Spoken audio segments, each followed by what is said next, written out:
Bonjour à tous et à toutes, j'espère que vous allez bien. Aujourd'hui on s'intéresse à une figure dans l'ombre de l'histoire.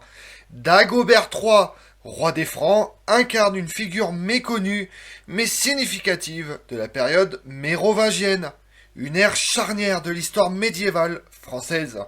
Son court règne, survenu dans un contexte de transition politique et de déclin de l'autorité royale et surtout de la dynastie mérovingienne, offre un éclairage précieux sur la fin progressive de la puissance mérovingienne et les prémices de l'ascension carolingienne. On verra en détail la vie, le règne et l'héritage de Dagobert III en remplaçant son parcours dans le contexte complexe du royaume des Francs au début du 8e siècle. Il accède au trône en 711 à l'âge d'environ 12 ans. Son règne, relativement court de 4 ans, s'inscrit dans une période où le pouvoir réel était détenu par les maires du Parler, et plus particulièrement Pépin de Herstal. Dagobert III n'incarne pas une puissance majeure comme ses illustres prédécesseurs et homonymes Dagobert Ier ou encore Dagobert II, mais quand même intéressant Dagobert III à étudier et à connaître. Vous voulez en savoir plus sur ce roi de l'ombre? Venez avec moi. Au début du 8e siècle, le royaume des Francs est confronté à de profondes mutations. Le pouvoir central s'effrite au profit des grandes familles aristocratiques et surtout les maires du palais.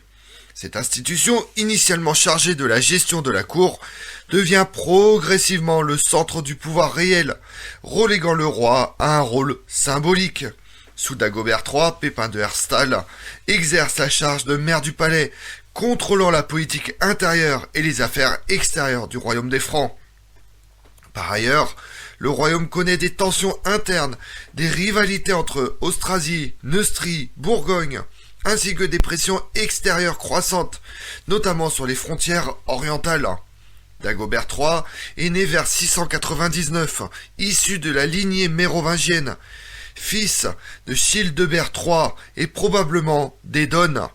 La dynastie mérovingienne, fondée au 5e siècle, régnait alors sur une mosaïque de territoires que formait le royaume des Francs.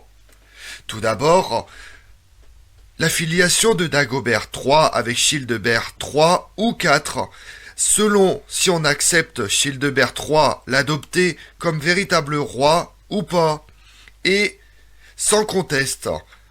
Dagobert III est vraiment le roi mérovingien, ce qui ne sera pas le cas par la suite. La dynastie mérovingienne, fondée au 5e siècle, régnait alors sur une mosaïque de territoires que formait le royaume des Francs. Très jeune à la mort de son père, en 711, Dagobert III accède au trône à seulement 12 ans. Son avènement, comme celui de nombre de ses prédécesseurs, s'inscrit dans un contexte de fragilité politique où le pouvoir royal est de plus en plus confisqué par les maires du palais, véritables détenteurs de l'autorité effective. Cette situation illustre parfaitement la période des rois fainéants, terme utilisé pour désigner ces souverains mérovingiens tardifs, bien que légitimes sur le plan dynastique, se retrouvaient dépouillés de tout pouvoir effectif. Le jeune âge de Dagobert III à son ascension au trône, environ 12 ans, renforce davantage cette dépendance vis-à-vis du maire du palais, qui assurait la continuité du gouvernement et la stabilité du royaume. Le règne de Dagobert III 711-715 est marqué par la jeunesse et la relative impuissance du roi face à l'emprise du maire du palais. Le règne de Dagobert III se caractérise par une absence presque totale d'initiative personnelle, ce qui explique le peu d'informations que les chroniques contemporaines nous ont transmises à son sujet. Le Liber Historiae Francorum, principale source sur cette période, se contente de mentionner sa mort due à une maladie, sans rien révéler sur son caractère ou ses actions. Cette absence de données historiques est révélatrice du rôle totalement effacé que jouait le jeune roi dans les affaires du royaume. Si Dagobert III porte la couronne, la réalité du pouvoir appartient à Pépin de Herstal, puis, après la mort de ce dernier en 714, à son épouse, Plectrude, et à son petit-fils Théodobald.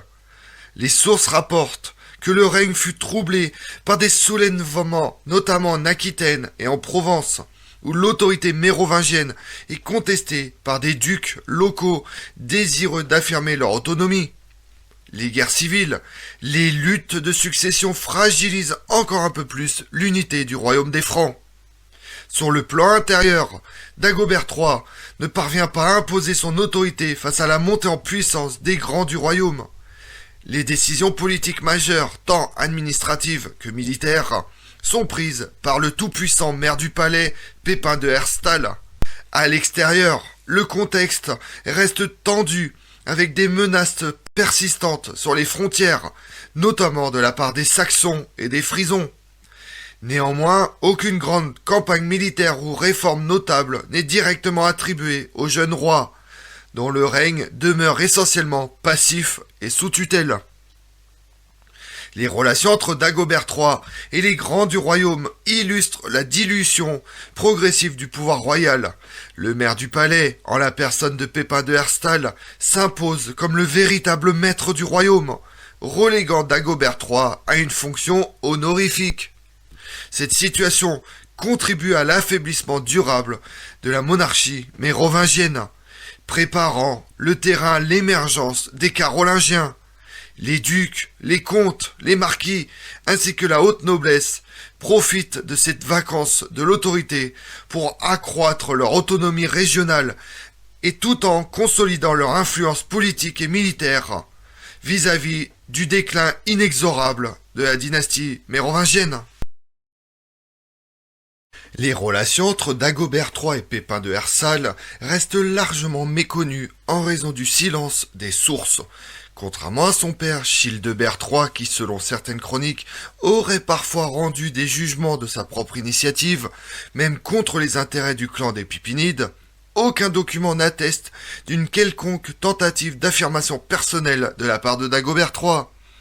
Cette différence pourrait s'expliquer par le jeune âge du roi au moment de son accession au trône, mais aussi par un contrôle plus étroit exercé par Pépin de Herstal sur l'éducation et l'entourage du souverain.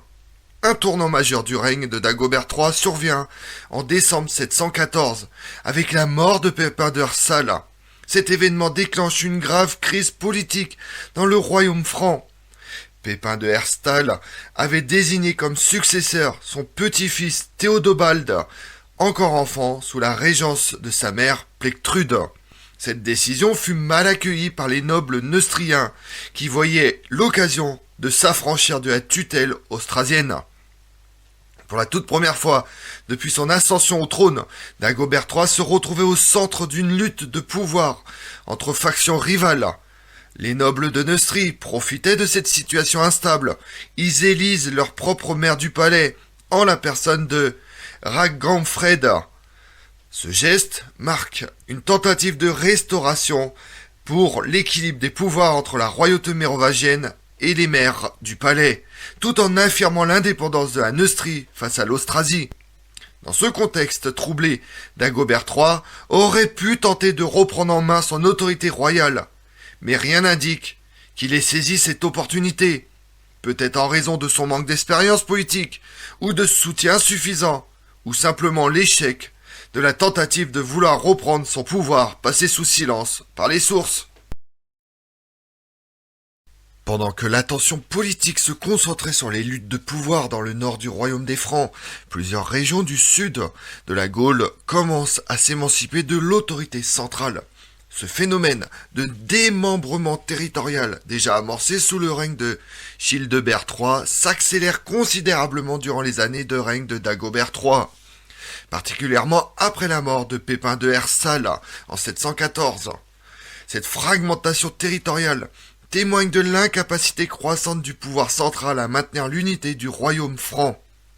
L'absence d'un maire du palais fort et incontesté après la mort de Pépin, combinée à la faiblesse institutionnelle de la royauté mérovingienne, personnifiée par Dagobert III, crée un vide de pouvoir que les élites locales s'empressent de combler. Dagobert III meurt prématurément en 715 à l'âge d'environ 16 ans, dans des circonstances peu documentées. Le Liber Historiae Francorum indique simplement qu'il succombe à une maladie sans fournir davantage de détails sur les circonstances de sa mort. Sa disparition ouvre une période de trouble et de rivalité pour la succession. Chilpéric II, issu d'une autre branche de la famille royale, est proclamé roi de Neustrie, tandis que les partisans de la dynastie carolingienne tentent d'imposer leur influence en Austrasie. Cette fragmentation du pouvoir royal accélère le déclin mérovingien, tout en renforçant le rôle des maires du palais, prélude à la prise de pouvoir par Pépin le Bref quelques décennies plus tard. Si le règne de Dagobert III fut court et marqué par une impuissance politique, on est très loin de la toute-puissance de Dagobert Ier ou encore de celui de Dagobert II qui tente de récupérer sa force, son pouvoir politique avec une volonté insatiable. Dagobert III n'est pas de la trempe du premier ou du deuxième. Il symbolise néanmoins la dernière phase de la dynastie mérovingienne, celle du déclin inexorable. Son règne met en lumière la transition entre l'ancienne monarchie franque et le nouveau modèle du pouvoir incarné par les futurs carolingiens. L'affaiblissement du pouvoir royal, la montée en puissance des maires du palais, la multiplication des autonomies régionales sont autant de facteurs qui expliquent la fin imminente de la dynastie mérovingienne. L'héritage de Dagobert III réside principalement dans le témoignage d'une époque de mutation profonde où la royauté devient une institution symbolique avant de renaître sous une autre forme avec Pépin le Bref puis Charlemagne. Comme on l'a vu, Dagobert III, souvent relégué au second plan dans l'historiographie médiévale, s'avère être un acteur clé du déclin de la monarchie mérovingienne. Son règne, bien que bref, permet de mieux comprendre la crise de l'autorité royale et la montée au pouvoir des locaux et surtout des aristocrates. En retraçant la vie et le contexte de Dagobert III, il apparaît clairement que cette période constitue un tournant majeur pour l'histoire des Francs, préparant le passage d'une monarchie de droit divin à un pouvoir centralisé et rénové sous les Carolingiens. Son héritage, bien que discret, éclaire les dynamiques de transition politique au cœur du Haut Moyen-Âge. Son époque marque le déclin progressif de la dynastie mérovingienne au profit de la montée en puissance des Pipinides, les futurs Carolingiens, qui finiront par s'emparer définitivement du pouvoir et du trône franc quelques décennies plus tard. Si vous voulez en savoir plus sur la prise de pouvoir et le dernier mérovingien, je vous invite à voir ou revoir la vidéo sur le dernier roi mérovingien. Je vous remercie d'avoir suivi cette vidéo en ma compagnie. Si vous voulez connaître mes autres vidéos, retrouvez-moi sur ma chaîne YouTube Tout sur l'Histoire avec Damien, mais également sur les réseaux sociaux, Twitter et Instagram, Histoire Damien. Et pensez à liker, commenter et vous abonner. Je vous remercie à tous.